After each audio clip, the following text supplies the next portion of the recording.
Hello guys, welcome to smiling souls. আজকে আমাদের মেয়ে আদ্রিতির মামা ভাত, তাই সকাল সকাল নিয়ে গেলাম ছাদে স্নান করাবো বলে। আর এটাও ভেবেছিলাম অনেক রকম ফটো ভিডিও তোলা হবে, কিন্তু ওর দুষ্টুমির জন্য কিচ্ছু হয়নি।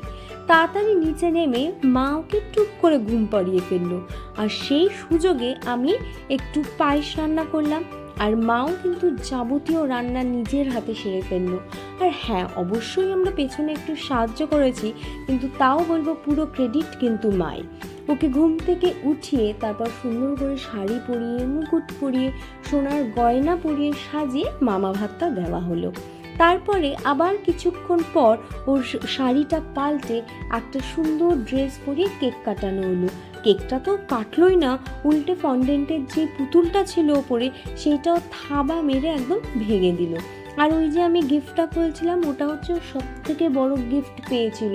ওটা আমি এতটাই এক্সাইটেড হয়ে পড়েছিলাম যে আমি বললাম না, এটা ভিডিও করতেই হবে। কিন্তু ও কিন্তু অনেক গিফট পেয়েছে, আর সুন্দর সুন্দর গিফট পেয়েছে। আর সন্ধ্যাবেলায় সেদিন অনেক গেস্ট এসেছিল, খুব ভালোভাবে সেই দিনটা কেটেছিল। একটু ধকল গেছিলো বাড়ির লোক, বাট খুব ভালো ছিল। টাটা।